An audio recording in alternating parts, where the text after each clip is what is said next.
kinumpirma po ninyo na kasinungalingan ang sinabi ni Alice Go. Sinabi niya na hindi kayo magkakilala. Nagsisinungaling po siya. Matapos ang 2 linggong pagkakadetain sa loob ng Senado, humarap na sa kanyang unang pagdinig sa Senate Committee on Women's Sinansigamo ang accountant ni suspended Bambantarlac Mayor Alice Go. Dahil sa kanyang mga makalaglag pa nga na mga revelasyon tungkol sa tunay na pagkatao at kaugnayan ng alkalde sa illegal na pogo sa kanyang bayan, ay agad na inanunsyo ng Senado na pinalaya na mula sa kustodiya ng Senado Sinansigamo kasunod ng kanyang pakikipagtulungan sa kanilang investigasyon sa mga illegal na pogo. Narito ang buong detalye. Ngunit bago tayo magpatuloy, huwag kalimutang i-like, share, subscribe, and click the notification bell for more updates and for more upcoming videos. Maraming salamat! So sa ating hearing ngayon, unahin ko munang itanong si Ms. Nancy Gamo. Dahil I know that Ms. Gamo has been waiting for this day since she was arrested by the Senate more than 2 weeks ago. Siya lang ang bukod tangi na nakuha ng Senado. Ang lahat pa ay nagtago o nagsipagpulasan. So for the record po, Ms. Gamo, pwede nyo bang i-characterize sa komiteng ito, as best as you can po, yung nature ng relationship nyo kay Mayor Alice Go? Okay, si Miss Alice Go was a client of mine, client on a per transaction basis, per project. I happened to register yung mga corporations na pag-aari ng family nila way back to 2012. So, and then may mga iba pang mga corporation and kasama pa rin yung 2 Pogo companies. Ngayon, yes, I'll be asking you about that a little later, Ms. Gamo. Pero, so dun sa characterization po nung relationship nyo kay Mayor Alice Go, kayo po ba ay naka-retainer, empleyado ba kayo niya, or freelance accountant po? Paano ang description nitong lahat freelance ng accountant lang po ako ni Ms. Alice. Walang employment, walang retainer engagement. Okay po. Tapos mamaya pupuntahan po natin yung mga iba't ibang kumpanya na hinandle nyo para sa kanya, pati yung 2 Pogo companies na binanggit nyo na. Kailan po kayo nagsimulang freelance accountant ni Mayor Alice Go? I left corporate work way back 2009. So, na-meet ko si Alice way back 2012. After 27 years of working sa corporate, nag-freelance ako until now. Madam Chair, if I may, how did you get to meet her? She was introduced by JP Samson. Who? JP Samson. Who is JP Samson? JP Samson is the nephew of my employer, Baliwag Lechon Manok. All right. The owner of the Baliwag Lechon Manok company. Who was Mayor Alice? Who was Alice then? Was she a mayor at the time? Not yet. Hindi pa po, sir. Ano siya noong araw? I know nakabili siya ng sasakyan sa isang company, yung West Cars. Negosyante siya noong araw when you met her? Yes, meron na siyang, noong time na yon, meron na siyang QJJ Farm at saka QJJ Embroidery. Legal lahat yun? As far as you know? Yes.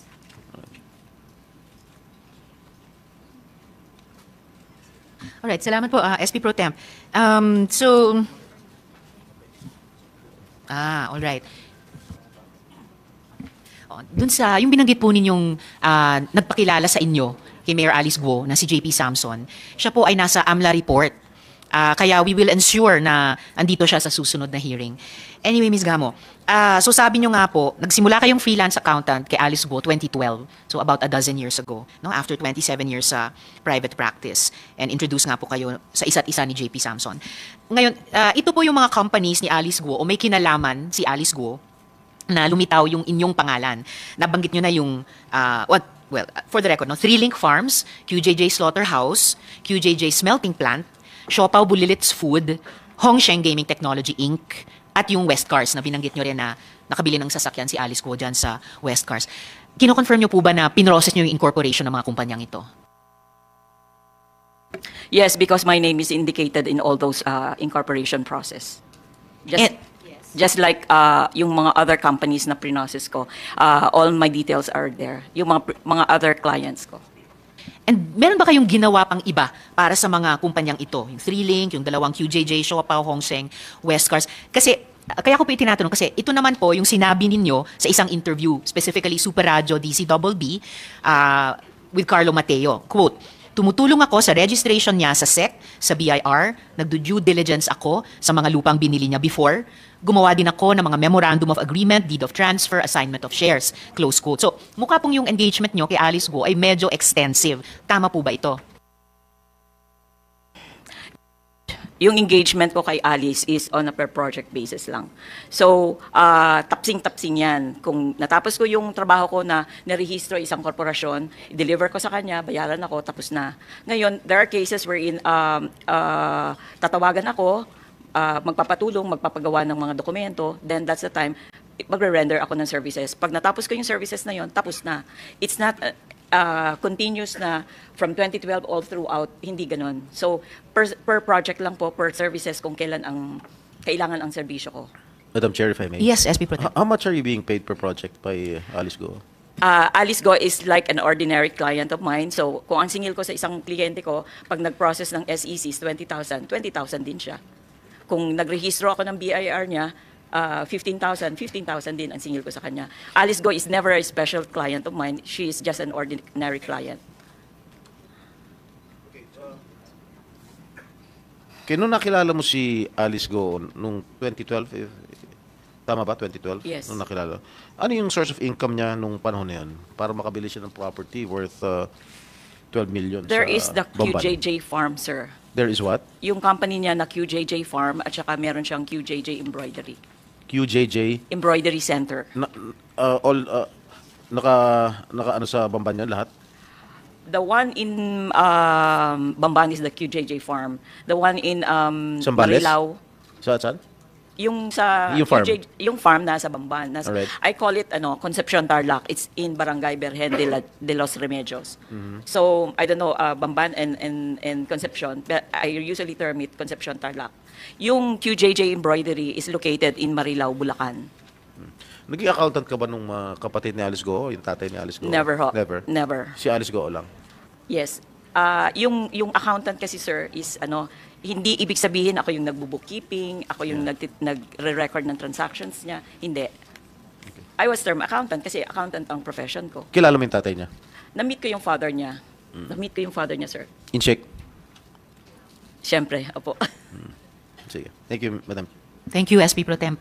So, Ms. Nancy, sabi nyo nga, per project basis, yung ginagawa nyong trabaho kay Alice Guo, at least dito sa kalahating dosenang kumpanyang binanggit ko na kinonfirm nyo, kayo nag-process ng incorporation ng mga kumpanyang ito, and a few others that you've been mentioning sa pagsagot nyo sa aming mga tanong. So, per project basis, ayaw nyong sabihin na extensive yung engagement nyo kay Alice Guo, pero marami-rami over the years, since 2012 up to 2024. Sabi nyo hindi continuous, pero mayat-maya. So, pag sinuma natin lahat nung ginawa nyong trabaho para sa kanya, on a project basis, dito sa at least kalahating dosenang kumpanya, masasabi po natin na marami-rami yung mga nagawa nyong trabaho kay Alice Guo.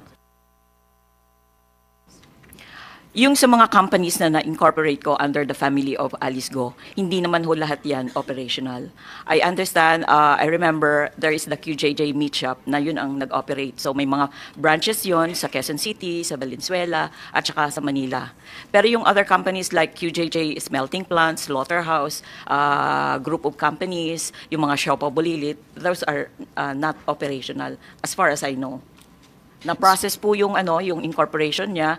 Nakapag-submit po ako ng yung BIR registration niya at saka mga resibo up to that extent lang. Kung naging operational siya, I can say na yung QJJ Meat Shop lang yung naging operational among the first 5 na nirehistro ko way back 2012. Kaugnay nung tanong ni SP Pro Tem kanina, sabi nyo ngayon, may mga narehistro kayo under the family of Alice Guo. So meron din po kayong ginawang trabaho kahit bilang freelance accountant na hindi lamang para kay Alice Guo but maaring kay Alice at magulang niya or Alice at kapatid No, niya. wala So po. sino yung tinutukoy nyo under the family of Alice Guo? Yung Sinong family na yon, yung 5 incorporators ng korporasyon, 3 yung si Alice, si Sheila, at saka si Simen Go, plus yung Gian at saka yung Iwani. Okay, so yung 3 magkapatid at yung 2 magulang nila. Yes. Alright po. And then sabi nyo rin, hindi lahat ng mga kumpanyang in-incorporate nyo para kay Alice Guo o yung pamilya ni Alice Guo ay nag-operational. So ano to, nanatiling mga shell companies? Hindi ko alam, ma'am, kasi siya yung may-ari, so I don't know the intent. hindi naman niya ako inutusan na isarado mo yung kumpanya. Siya yung in charge ng operation. So, hindi ko alam kung anong intent niya doon. So, paano nyo nalaman na hindi nag-operational yung ilang mga kumpanyang iyon? Hindi talaga nag-operate kasi walang report, no nothing. So, base lamang dun sa walang report sa inyo for maybe further submissions, nag-conclude kayo na hindi operational yung ibang mga kumpanyang iyon? Yes. Alright. Ngayon po, yung pong ano po itong mga deed of transfer at saka assignment of shares na tinukoy nyo? Doon po sa interview nyo kay Carlo Mateo Okay. sa DZBB, ito po ba yung assignment of shares sa Baofu Corporation? Wala pa ho yung BAUFO at that time, Madam Chair. Yung memorandum of agreement na draft ko sa kanya, it's about the sale of one farm wherein siya at saka yung father niya ang major incorporator, stockholder. Tapos binenta sa isang tao. So yung draft na yon, ako ang gumawa. Tinap niya yung services ko for that. Aling farm po iyon? Mighty Suman Corporation. Mighty? Yes. Yun yung buong pangalan niya, Mighty lang. Mighty Swine Corporation. Mighty Swine, sorry. Okay. Okay, so yun po yung binenta ni na Alice Go at ama niya sa isa pang tao. Oh. Actually, syempre 5 incorporators yon. Dalawa, si Alice at saka yung father niya, yung major shareholders doon. And then, binenta sa isang tao. I don't remember the name. I have it on file. So, that's it. That's around the year 2015 or 2014. Now, regarding dun sa sa due diligence, yung regarding sa property, may binibili siyang property dito sa Quezon City. But then, na-process ko yung dokumento until makuha ko yung e-car sa BIR. But then, nagkaroon ng problema sa titulo kasi yung may-ari parang basta may problema. So, up to that extent lang yung aking ginawa na trabaho. Sa inyong marami-raming transaksyon, kina Alice Go at yung mga miyembro ng pamilya niya over the years since 2012, wala po ba kayong napansin na kahina-hinala? Halimbawa, dito sa Hongsheng, may kagaya ni Miss Merly na nagbebenta lang dati sa palengke, naging BPO worker, biglang at yung tatlo pang kabaro na nagbebenta lang din sa palengke ng Concepcion, tapos biglang isinamang incorporator dun sa Hongsheng. Di nyo lang ba naisip na, teka, bakit ganito? Para bang may dummy incorporators? Yung sa mga other corporations niya, it's all family. Tapos nagkaroon siya ng 2 companies na yan, yung Hongsheng at saka Yung Hongsheng, ang dealings ko dyan is kausap ko si Alice, please incorporate. Ito yung mga detalye. Please assist si Miss Leila, yung tauhan niya, on all papers. So if I need anything, doon sa tauhan niya ako kumukuha ng information. So it's always a presumption of regularity, Your Honor. Sinong Miss Leila yon? Tauhan niya yan pero I don't know kung nasaan na po siya. Ano pong buong pangalan ni Miss Leila? Leila Masiklat or Tulio, Leila Masiklat? Yes. Ano pa yung isang apelyidong binanggit nyo? Tulio. Masiklat Tulio. Yes. I don't know kung alin doon yung family name niya. So either Leila Masiklat or Leila Tulio. Yes. So meron po kayong presumption of regularity dun sa mga inilalagay na mga incorporators. Pero sabi nyo nga, walang report sa inyo about some of the companies, kaya nag-conclude kayo na hindi nag-operational. Bagamat, at wala rin namang sinabi si Alice Go sa inyo na ipasara na yung mga kumpanyang iyon. In fact po, itong mga corporations na kayo ang nagproseso ng incorporation, madami po actually dito ay napag-alaman namin na may indicators talaga ng pagiging shell companies lamang. Hindi nagbabayad ng buwis sa BIR, walang operations gaya ng nag-obserbahan ninyo, wala ring empleyado, at walang remittance sa Pag-ibig. So, hindi nyo rin po ba naisip yon na medyo problematic? Kahit nung unang napansin nyo na hindi nag-operational, tapos ito pang ibang mga indicators na para sa amin po ay indicator ng shell company, hindi po ba nag-occur sa inyo? No, hindi po. Kasi ang concern ko lang naman po yung hanap buhay ko na mag-rehistro, mag-process ng dokumento. So, it's not my obligation to assess or evaluate or whatever. So, kanina sinabi nyo na nagsimula kayo kay Alice Go dahil ipinakilala kayo kayong dalawa ni JP Samson. And nabanggit nyo na nga po na bago itong pag-freelance work nyo, na marami-rami ang nagawa nyong freelance project para kay Alice Go, nagtrabaho kayo sa Baliwag. Okay? So, klaro na po sa amin iyon. Ngayon po, sa parehong interview nyo pong iyon sa DZBB kay Carlo Mateo, actually, nagkataon narinig ko po yun And ang impression po talaga, yung dating nung pakikinig ko sa interview nyong iyon kay Carlo Mateo, parang kilalang kilala nyo si Mayor Alice.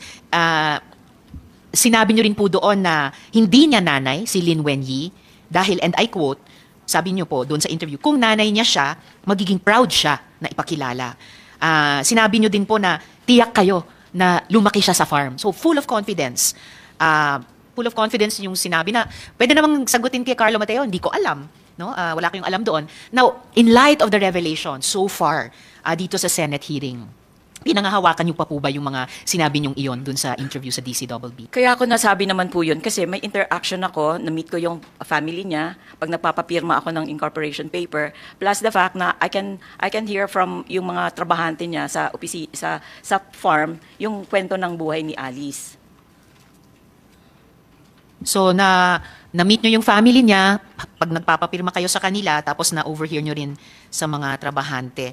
So, may trabahante sa farm, pero sabi nyo rin, may mga trabahante din siya sa opisina. So, may opisina din po siya. Yes. Yung structure ng ano niya sa farm, may doon siya nakatira,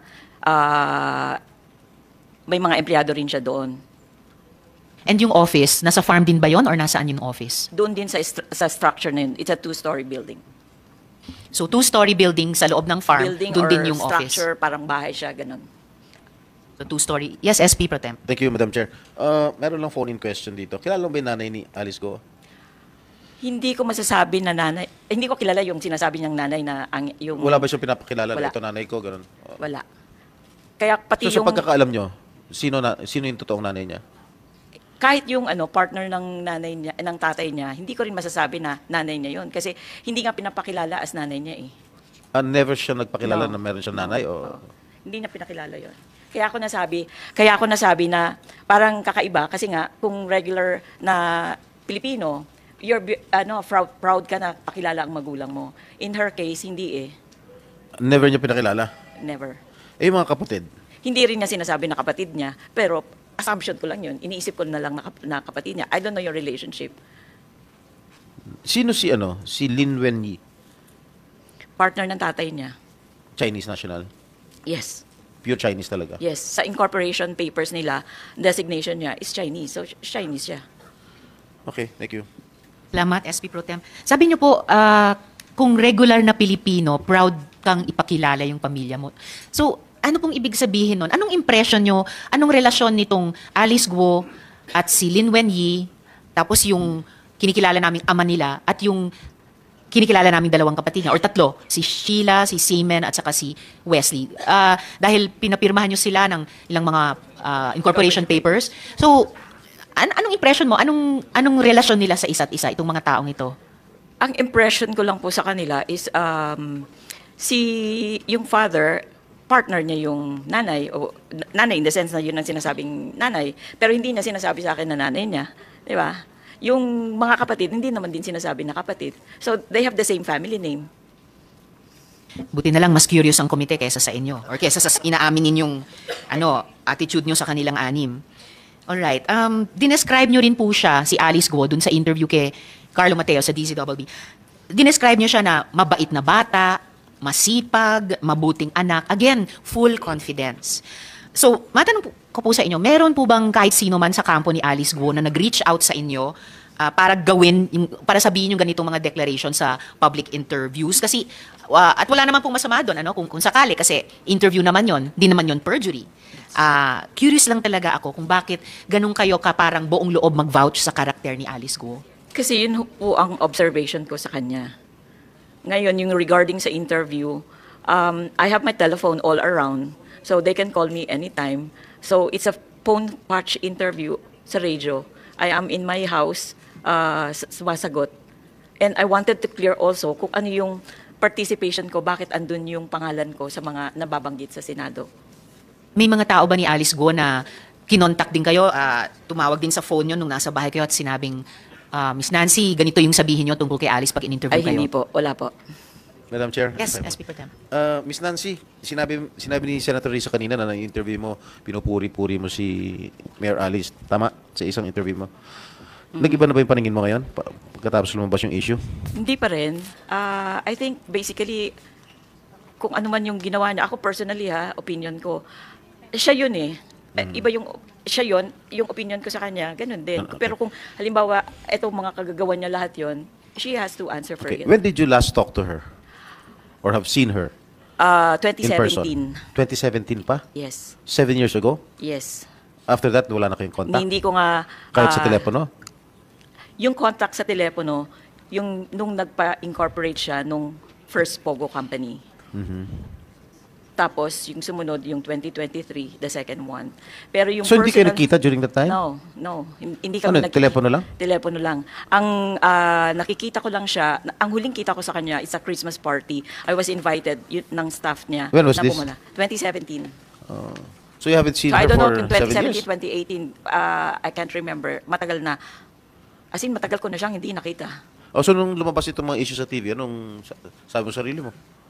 Eh, sabi nga nila, big time naman pala yung yung kliyente mo. Eh, sabi ko, siya lang yun. Ordinaryong kliyente ko lang yan. So, wala.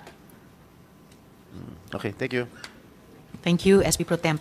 So, Miss Nancy, aminado kayo na kayo ang gumawa ng incorporation documents ng Zunyuan. Nagpatulong ba sa inyo si Alice Guo para dito? At may sinabi ba siya na tulungan mo ito? Ganito ang sistema. Nag-message siya sa akin, I need, may papa-incorporate siya, please assist. Okay? Please assist. Ang reply ko sa kanya, give me all the details, anong name ng company, anong capitalization niya, anong objective, ang purpose, sino itong mga, provide me with all the details, incorporators, ano yung equity shares, sino yung mga yung position sa company. Kasi when pag nagpa-file ka sa SEC, andun lahat yun eh. Tatanungin kung sinong treasurer. So, ganun lang po. Binigay sa akin, prinoseso ko in a legal way. Dumaan siya sa PAGCOR, nakakuha ng endorsement. So, lumabas ang SEC certification. Sabi nyo, yung isang sinabi ni Alice Guo sa inyo nung nag-message sa inyo ay please assist. Noon sabi ni Alice Guo sa amin, walk-in lang daw yung Zunyuan. So, sino yung pinapa-assist niya sa inyo dito Tauhan sa niya. incorporation ng Yung si Zunyuan? Miss Laila, ang kausap ko. Si Miss Laila Masiklat or Laila Tulio. Siya yung sinasabi ni Mayor Alice Guo na asistehan nyo. Yes. Ibig sabihin, nag-message sa inyo si Alice Guo at sinabi, Miss Nancy, asistehan nyo si Miss Laila para i-incorporate yung Zunyuan. Ganun po ba yun? Yes. Okay. Not the Sun Yes. It's the first Pogo company, which is the Hongsheng. Okay, for Hongsheng. Pero, kanina, nung tinanong ko sa inyo yung pag-incorporate nyo sa Zunyuan, sabi nyo nga, nag-message si Alice Guo sa inyo na please assist. So, doon, sa incorporation ng Zunyuan, sino yung pinapa-assist ni Mayor Alice sa inyo na ma-incorporate yan? Ang sinabi niya na pangalan, Attorney Joy, hindi ko rin siya kilala. Sino naman daw yung Attorney Joy? As I go over, Madam Chair, on the transcript of the committee hearing on May 22, in-acknowledge ni Alice na yung Attorney Joy is lawyer niya. Ito ba yung si Phil Joy Baluyot? Yes. So, siya ito. Nabasa nyo pala yung transcript ng hearing namin? Yes, ma'am. I'm curious. I'm almost touched. I'm curious. Bakit nyo binasa yung transcript ng hearing?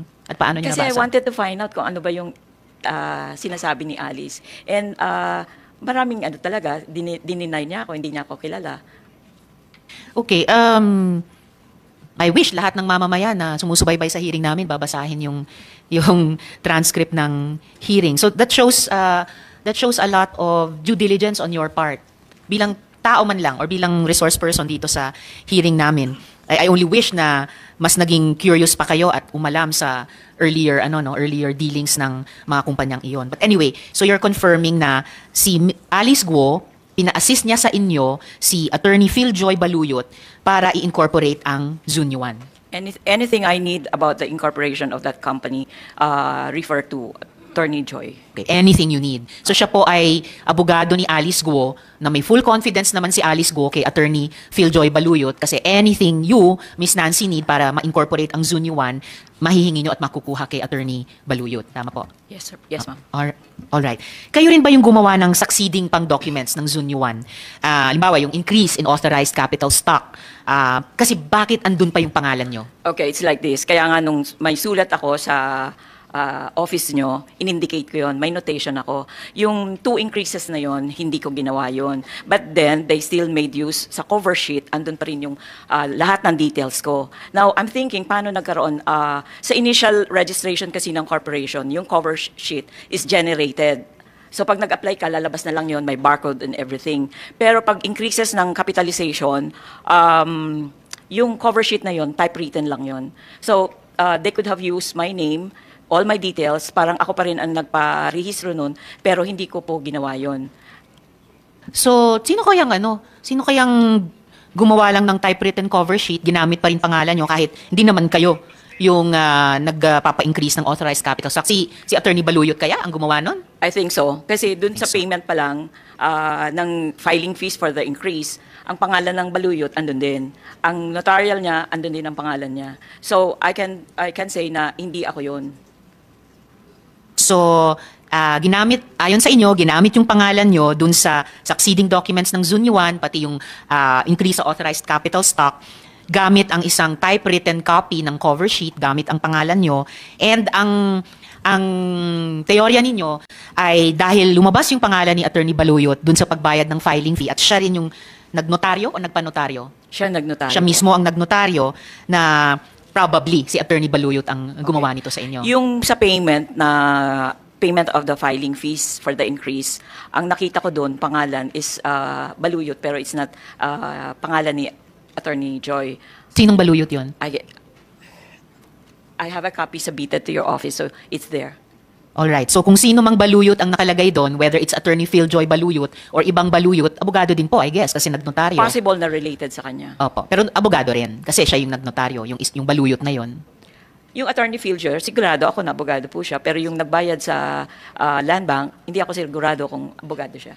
Pero yung nagbayad ng filing fee sa land bank at yung nagnotaryo, parehong tao? No. Magkaiba. Sino po yung nagnotaryo? Attorney Philjoy.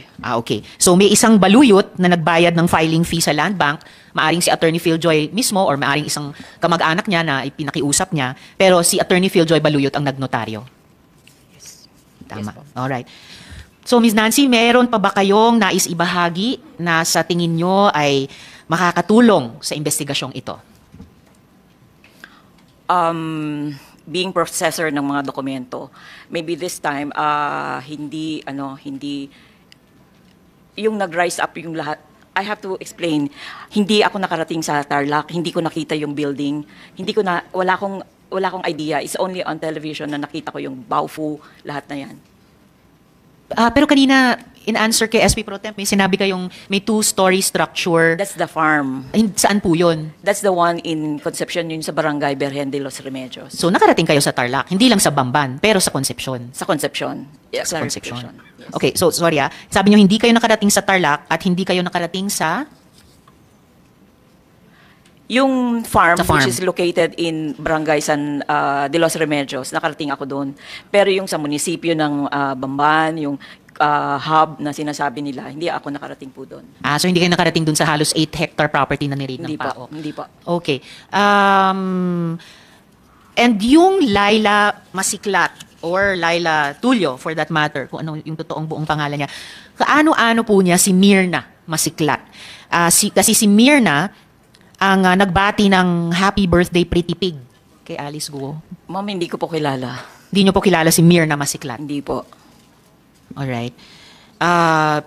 So, kung wala na kayong idadagdag para sa aming investigasyon, salamat po, Ms. Nancy. Kinumpirma po ninyo na kasinungalingan ang sinabi ni Alice Guo na wala siyang kinalaman sa Zunyuan at sa mga Pogo. So, salamat po mula sa chair at mula sa aming komite. Thank you po. Thank you. Madam Chairman, take advantage ko na ho yung presensya ni Ms. Nancy Gamo. Alam ko marami na hong natanong sa kanya at meron lang po akong mga susundan na mga tanong para ho sa kanya. Kanina pinapakinggan ko po yung line of questioning ng ating chairperson at susundan ko na lang po kay Ms. Nancy Gamo. Ma'am, nasabi niyo ho kanina na since 2012, kliyente niyo na ho si Alice Guo. Tama po ba? Yes, sir. Hindi ho pamilya niya, ba't si Alice Guo? Si Alice Go lang. Oo. Pero doon po sa isang pagdinig namin, nung pumupunta pa siya dito, flatly dineny niya nakakilala ho kayo. Sinabi niya na hindi kayo magkakilala. Ano masasabi niyo ho doon? Nagsisinungaling po siya. Okay. And gusto ko matanong ho sa inyo. Kanina, again, no, susundan ko lang ho yung mga tanong ng ating chairperson na may papakita po akong slide. No? Kaya ho napakahalaga po yung inyong presensya ho dito dahil kayo po yung nagko-connect between Alice Guo at itong dalawang na-raid na Pogo Hub. May slide 3, Carla. Ito yung Hongsheng Gaming Technology at Zunyuan. Dahil nung tinignan ho namin yung mga dokumento, 25 times po lumabas yung pangalan ho ninyo sa mga iba't ibang dokumento. Kasama na ho nga dito yung family business ni Alice Guo at dito po sa Hongsheng at sa Zunyuan. At alam naman ho natin na yung Zunyuan, ito po yung Hongsheng at Zunyuan, ito po yung na-raid. At ngayon po ay kinakasuhan na yung mga taong nasa likod po nitong Hongsheng at Zunyuan. Gusto ko lang ho ulitin yung tanong, sino ho nagpakilala ho sa inyo sa Hongsheng? Unahin ko muna po yung Hongsheng.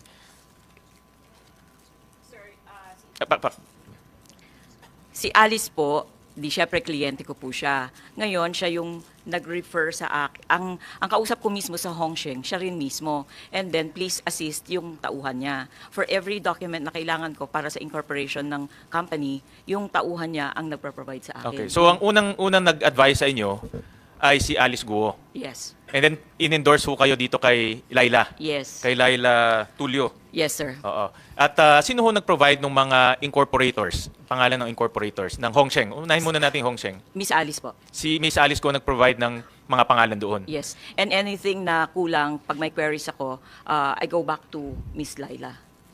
Kung mayroon kang queries kay Laila. Yes. Sino ho nag-deposit ng capitalization? Kayo ho ba nag-deposit? Hindi po.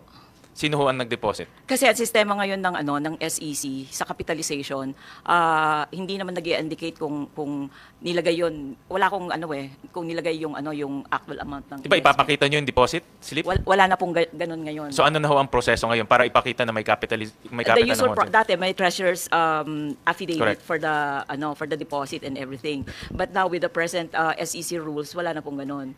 So it goes to the process na isasubmit mo sa SEC portal lahat ng detalye, everything. And then, babalik yon kung may question under review ng SEC, anong kailangan mong baguhin. Kaya nga andun yung email address ko para masagot ko kaagad yon at ma-process kaagad. Yung ano hong evidence na meron ho siyang capital na? Anong evidence na dapat ipakita sa SEC na siya ay adequately capitalized? Wala po. Wala nang ipapakita? Wala po. Oh, pero sa pagkaalam nyo, sino ho ang naglagay ng capital? Hindi sa ko rin Hongsheng? alam. Okay, sige po. Ito ba hong si Laila Tulio, nakilala niyo ho in person? Kilala ko siya, nakikita ko siya, at nakakausap ko. Nakausap mo siya? Yes. At nagkita ho kayo, There was a may chance. physical interaction? Yes. Okay, and sa pagkaalam nyo, sino ho si Laila sa, ano hong relasyon ni Laila kay Alice Guo? Si Leila is assistant ni Miss Go. Okay, assistant siya ni Miss Guo. Okay. In her family business or sa City Hall or ano po ang I think kanyang... sa QJJ Farm. So sa kanilang mga family Yes. business. Okay. And then itong mga pangalan na ibinigay sa Hongsheng, gumawa ba ho kayo ng due diligence kung itong mga taong to ay totoong tao o hindi? Dahil sa mga pagdinig namin, marami ho talagang kanina narinig nyo lang yung nila Mr. Linsangan at Mr. Chua at ni Mr. Ang. At nakita rin namin to sa ibang mga pagdinig na maraming mga tao na hindi nila alam, ginagamit na nila yung kanilang pangalan.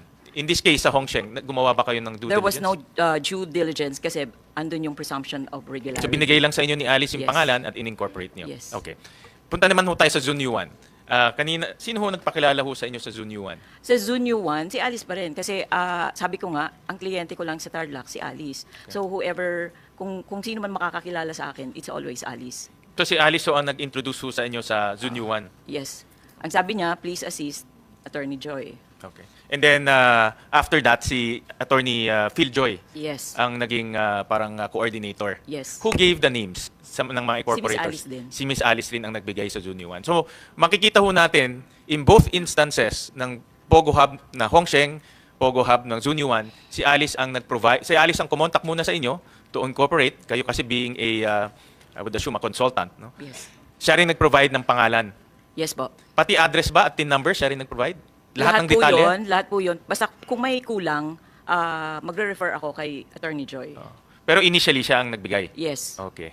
So makikita natin, active participation siya dito sa Hongsheng and Zunyuan. I think so. On the contrary na sinasabi niya wala siyang kinalaman sa Pogo. Anong tingin niyo ho doon? Kasi ang sinasabi niya is nag-bridge siya. Hindi ko rin masasabi na hindi siya involved kasi yung sa first company, corporation, ang lease contract is under the name of Baofu. And ang representative niya, Alice Go. So hindi pwedeng magkahiwalay yon. Andun lagi yung bearing pangalan ni Alice. So ang lumalabas po, siya yung may-ari, siya yung presidente ng Baofu, di ba? At Yes. one point. Ang Baofu po ang lessor. Yes. Correct? Ang lessee is Hongsheng and Zunyuan. Yes po. Correct? But at the same time, siya rin ang incorporator ng Hongsheng and Zunyuan dahil siya yung nagbigay ng mga pangalan eh. Hindi nakalagay yung pangalan I mean, ni Alice sorry, Go. siya yung nag-initiate to incorporate. Tama? Kasi Siya tinawagan kayo, siya nagbigay ng pangalan at kayo lang gumawa ng Parang papeles. parang ni-refer niya yung services ko for that. So, siya pa rin yun. Correct. Tama nga. Siya ho. Kasi siya nagbigay ng pangalan, Yes. di ba? Nung na-incorporate niyo itong Hongsheng at Zunyu, let's go to Hongsheng first. Nung na-incorporate niyo itong Hongsheng, di na-incorporate na, tumatakbo na itong corporation. Sino na ho ang mga kausap niyo doon? After the incorporation, when I submitted the articles of SEC Certificate of Registration, tapos na po yung serbisyo ko doon. Okay, tapos na, So, hindi nyo na kinakausap yung Wala na mga po. registered, di ba, may president, treasurer? Wala na po. Okay. Sa Zunyu 1 po? Ganun din po. The moment na natapos ko yung registration, deliver sa kanila, bayaran ang billing fee ko, reimbursement of expenses, tapos na ang transaction ko. Okay. Was there any instance na after ng transaction, nakausap niya pa si Alice Guo at Hindi na po. dito po in relation to the Hongsheng and Zunyu 1? Hindi na po. Kaya nga po, nagtataka ako kasi tinignan ko sa SEC portal, may nakalagay pa na increases ng capitalization. Correct, oo. So I was curious kung sino ang gumawa nun. Kasi baka, naisip ko rin yun na pwedeng i-implicate nila yung pangalan ko without my knowledge, tapos lalabas ako ang may gawa. So from there, as per my letter, sinend ko pati yung mga copies ng increases, in-indicate ko doon na hindi ako nakabase sa kapas. Yung pangalan na nakanotaryo doon is the same name na binanggit ni Alice doon sa May 22 hearing wherein I have a transcript of that hearing. So from there, nakita ko na it's the same person na gumawa ng contract doon sa chopper niya sa yung May 22 hearing na yon. Ito si Attorney Philjoy. Yes, sir. Correct. Sino ho nagbayad ng professional fee ninyo nung in-incorporate niyo ang Hongsheng? Ang usual procedure, sir, is when I finish the work, I send the billing. Hindi ko alam kung sino yon, pero I presume, syempre, ang kausap ko si Alice. Si Alice ang Paano kayo magbabayad. binabayaran? Either GCash or either deposit sa BPI account ko. At di ba pag may GCash, may sender yun eh. Yes. Di ba? May sender siya or any deposit. Pero may pwede niyang sinong- gamitin kahit sino. Oh, correct. But sino ho ang sender doon? Tandaan Hindi niyo? mo malalaman. Can you provide that to the committee? Para malaman namin sino ang sender? I will check, sir. Oo. Kung ma-provide niyo, mas maganda ho yan. Para malaman namin direkta na hindi lang siya ang nagbigay ng instruction na incorporate, siya rin ang nagbayad. Yes po. So ibig sabihin siya nag-initiate nitong corporate existence of 2 Pogo hubs that were raided. Yun po Yes, yung sir. aking I will find the record. Sa Zunyu 1, sino po ang nagbayad ho? Same thing din, yung procedure na after matapos ko yung trabaho, I'll send billing, either Zunyu 1, diretso kay Alice. Okay. You mean, pag naniningil, papadala kayo ng billing, kanino yung pinapadala? Either I send it, lalamove through, may office siya dito sa, yung Kanino, sa Hongsheng, kanino naka-address ang billing? sa kanya. Kay Alice Go. Attention or nakalagay, Hongshen, care of Alice, Alice Go. Go. Sa Zunyu 1, Ganun din. ganun kay Alice Go rin. And then, after nakuha niya yung billing, binabayaran kayo kaagad? Immediately? Sometimes may late payment. Mga how long, more or less? Siguro a week. A week. Pero may bayad? Yes. For both instances? Yes. Meron, Kung walang bayad po, aangal ako kasi trabaho ko livelihood ko po yun, sir. meron ba ho kayong formal contract with Alice Go when you incorporated Hongsheng and Zunyu 1? Wala naman po. So, usapan lang? Yes. Dahil, I would assume, dahil matagal na kayo magkakilala. It's lang po, very short kind of project na after mong ma-incorporate, magawa mo yung BPI, BIR, tapos na. Okay. Ang ginawa ko sa Hongsheng hanggang SEC lang. I think that was pandemic time, so hindi ako mismo ang nag-release ng dokumento sa SEC. So I even told may pumunta sa bahay, si Cecil Lardizabal, in-inform ko siya na for you to find out kung sino nag-release niyan, go back to SEC Tarlac. From there, may logbook yan. Hindi nila i-release yung dokumento, not unless nakasign ka doon kung sino yung mga pangalan doon and contact number. Alright, correct.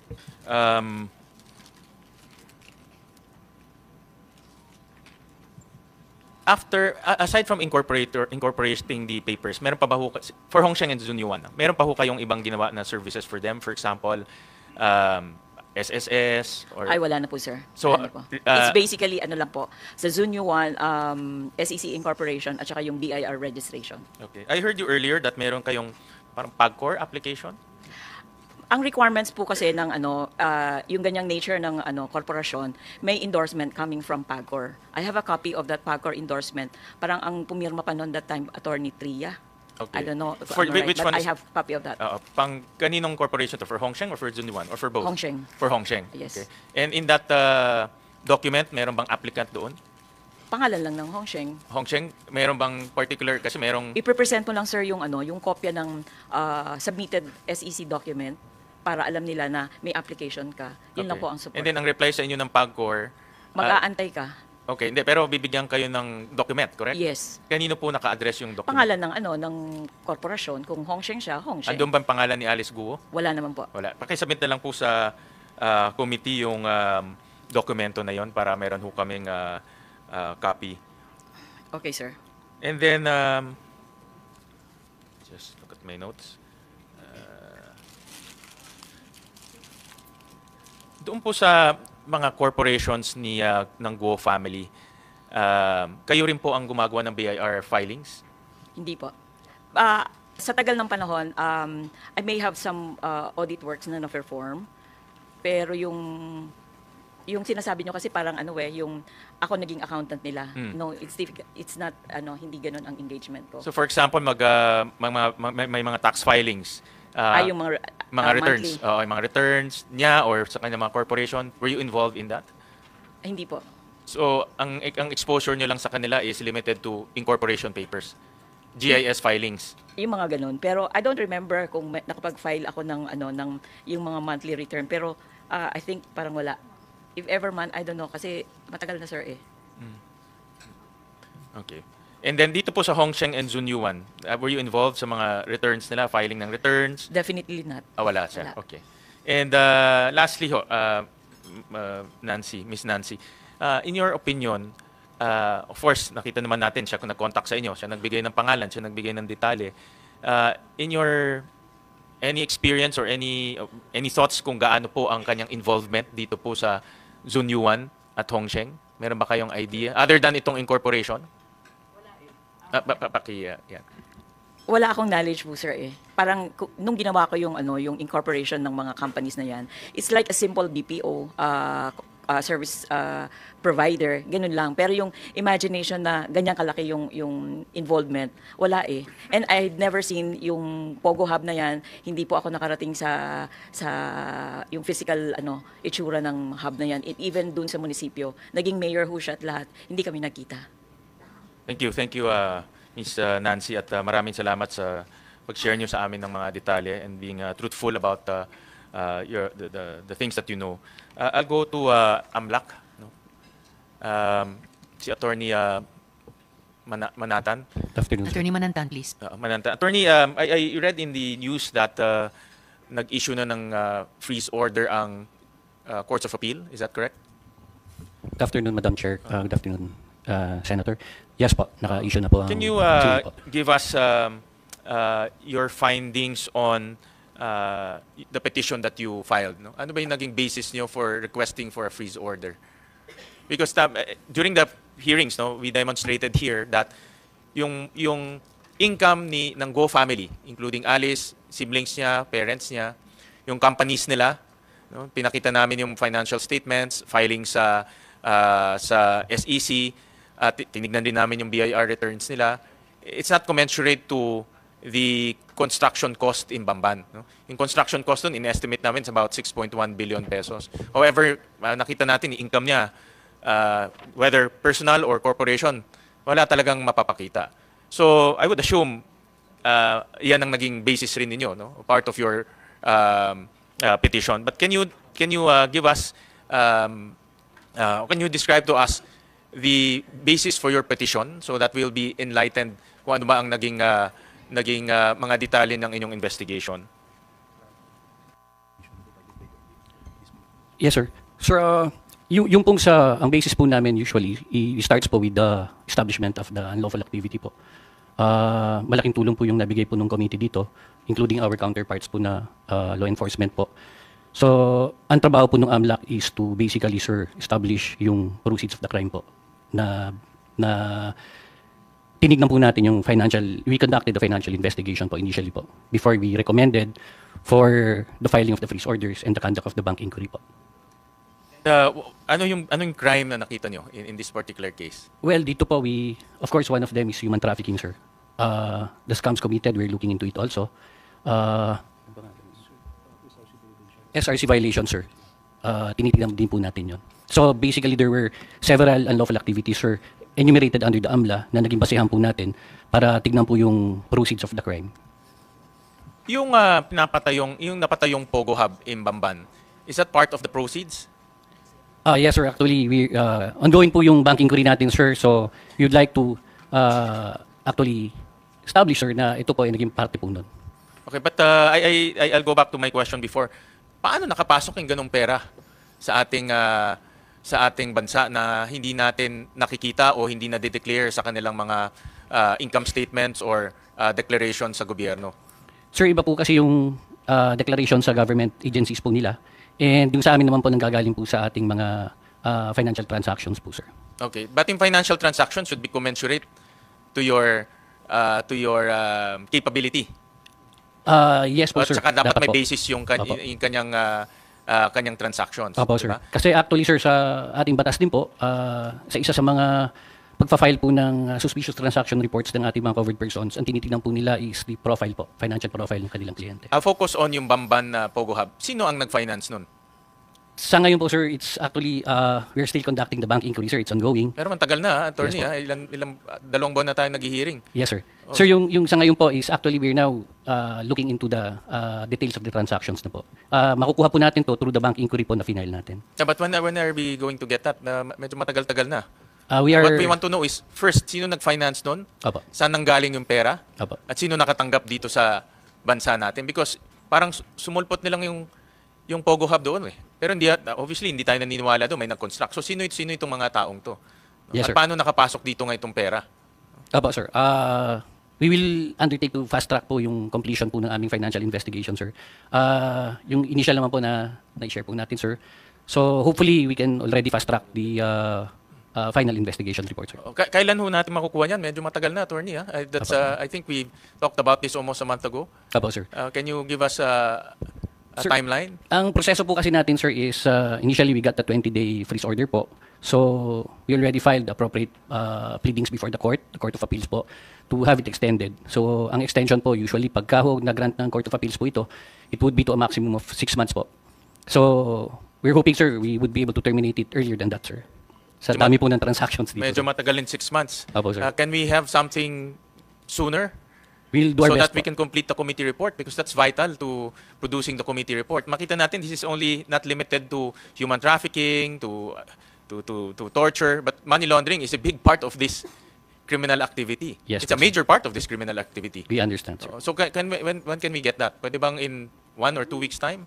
Sir, we'll see, sir, kung magsasubmit po kami ng initial namin kung kaya po natin in 2 weeks time, sir. But usually, sir, sa dami po nung personalities involved dito and bank accounts involved, we'll try, sir, to finish it before the 6 months talaga, sir. But we'll try to keep you updated. Let's and take abreast, note sir. that this is a waiting game. I would urge the committee to include a focus on money laundering in the committee report. So we will definitely need that investigation report. Yes, sir. So just take note of that para I won't belabor the issue. Sen. Sherwin? Yeah.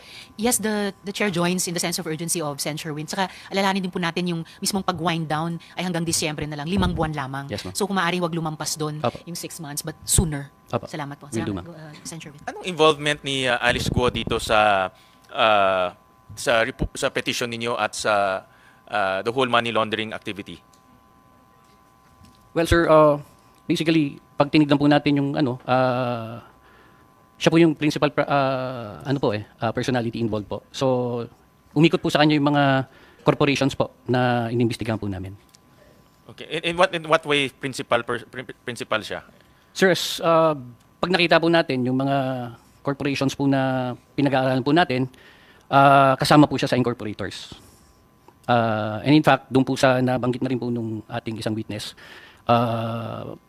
party po siya doon sa pagbuo po ng ibang corporations po. Is she a recipient of illicit money? Well, sir, ongoing pa po yung financial investigation, sir, but I can say now na she's both a recipient and a beneficiary and a sender po. Nung itong illicit money? Maaari po. And how much are we talking about? Sir, as of now, sir, malaki po yung nakikita natin, sir. Ano yung malaki? Can you give us a peso value figure? Sir, may I be given a few minutes to confer, sir? Sige po.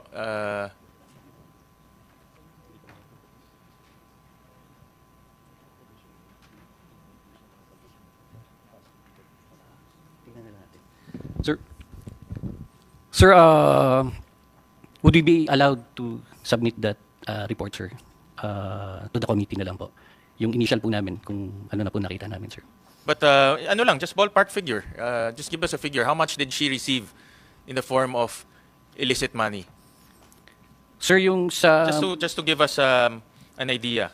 Kasi yung report matagal eh. If you're talking about 2 weeks to 6 months, then just to give this committee a good idea on what the petition contained insofar as Alice Go is concerned. Yes, sir. Sir, yung pong na-establish na po namin is based on transactions yung in and out po niya. So, there are years po na nasa hundreds of millions po. Hundreds of millions a year? A year po. Okay. And how much yung pumasok sa kanya? At this point in time, sir, we could not pin down specifically, sir. Kasi yung po yung sa ano pa lang, sir, yung pa lang po yung sa ating nakita po initially. So we would be able to get more specific, sir, once the covered person start submitting na po yung mga documents po sa amin, sir. Sige. Aside from Alice Go, who are the other personalities involved? Well, sir, tinignan po namin yung, we started with the corporations po, where So ano itong mga corporations? kasama po siya. Attorney, can you enumerate the corporations involved?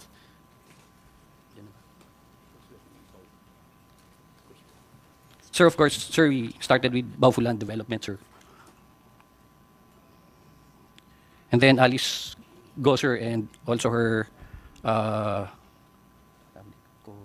joint accounts, sir. Mga joint accounts po niya na nakita po natin. Can you enumerate ano yung mga corporations na involved dito? Baufulan, what else? Sir, QJJ, sir. QJJ Farm, QJJ Embroidery, Westcar, sir. QC Genetics, Trillion Q Farm. Ito lang. Trillion Q? Yes, sir. Yun lang? Yes, sir. Okay. And what we're saying is these corporations also received illicit money. Sir, ang presumption po natin, kaya natin sila tinitignan, she's part of this corporation, sir. She's part of this corporation. Did she use this corporation as a vehicle to receive and channel funds? Sir, this is what we are looking into now, sir. Okay, okay. Importante, attorney, yung report. No, I thought, Yes, sir. kala ko tapos na yung investigation. And Sir. that was used for your petition. Yes, sir. Sir, we usually have the initial investigation report, sir. So, yan po yung initial financial investigation report, which basically would be the basis for the filing of our freeze order and bank inquiry, sir. So, once we conduct the bank inquiry, kung sakaling maging 6 months yan ng period na maalaw sa amin, sir, before the end of the 6-month period, we come out with the financial investigation report. So, that would now form the basis, sir, of our civil forfeiture cases and money laundering cases po. How much was froze in this case? How much amount? Aside from the assets, magkano baka nag-freeze order tayo pero wala namang pera na. Sir, I know the assets and land are frozen right now, diba? May the courts approved that. But in terms of cash value, sir, ballpark figure, sir, sa account, sir, tinitingnan namin yon around 200.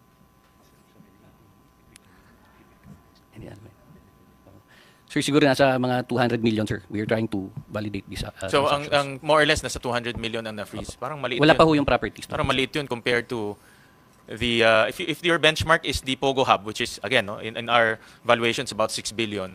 Yes, sir.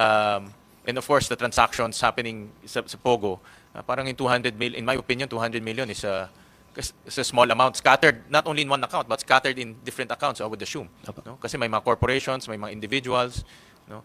But nevertheless, we'll wait for the report, Yes, sir. Attorney. And again, no, you should also help us come up with a very comprehensive committee report. Kaya mahalaga sa amin yung money laundering. In my opinion, that's one of the biggest criminal activities that happened here. No? Yes, sir. And it's important for us to get a full view of that of the transaction that transpired. No?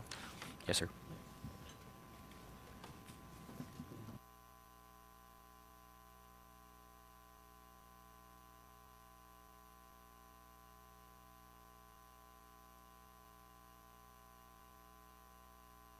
Madam Chairperson, our session will start at 3 p.m.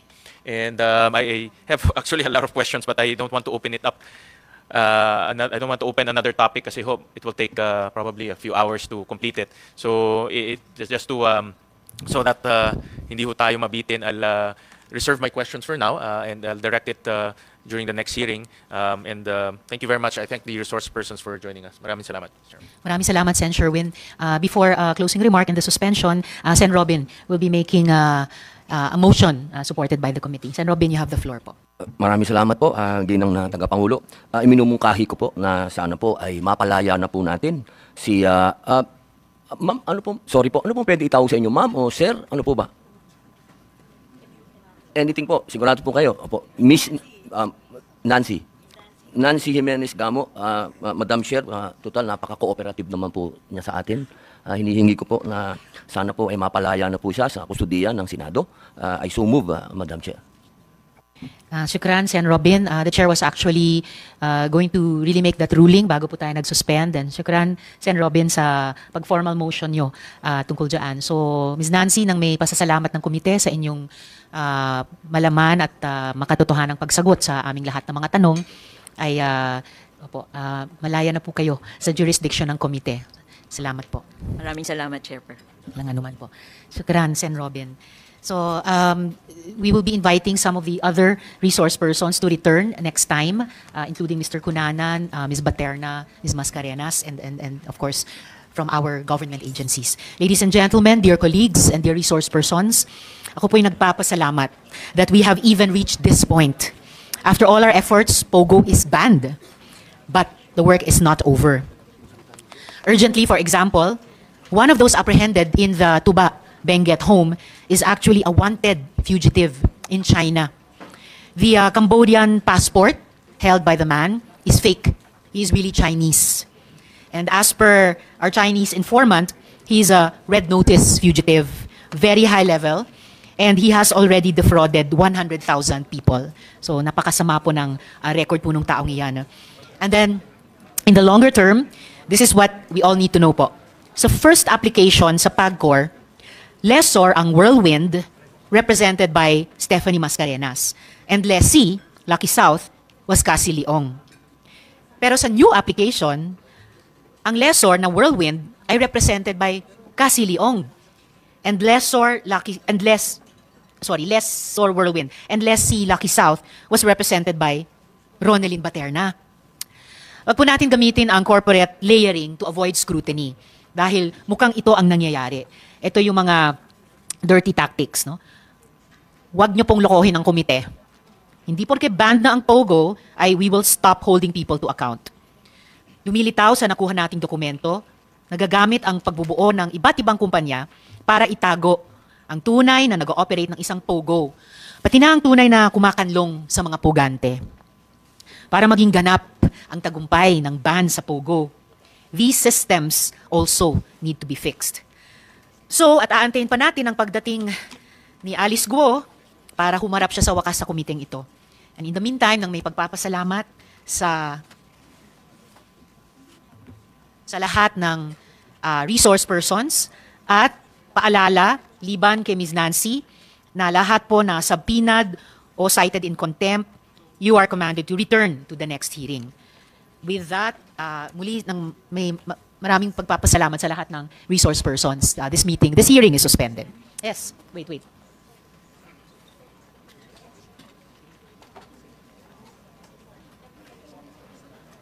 Sandali lang bang po ha?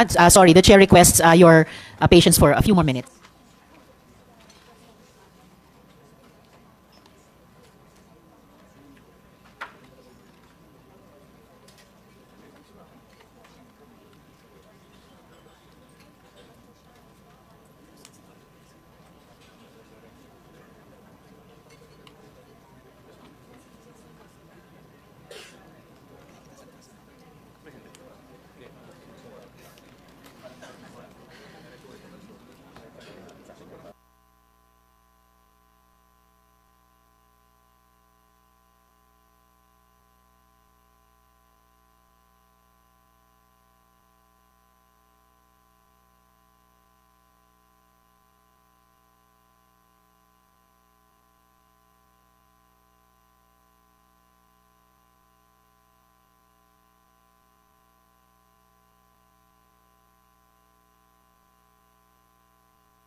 Sorry at salamat po sa paghihintay ninyo. So for the record, the citation in contempt of Mr. Cunanan, who presented himself today voluntarily for this hearing, is hereby lifted by the chair, by the committee.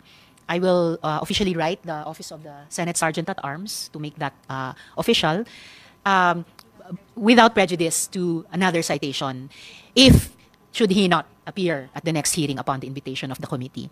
Actually, both Ms. Nancy and Mr. Cunanan will be accompanied by the Senate Sergeant at Arms to his office and will be released as soon as the chair sends him communication in writing. Nagagawin po namin kaagad pag-akyat sa opisina.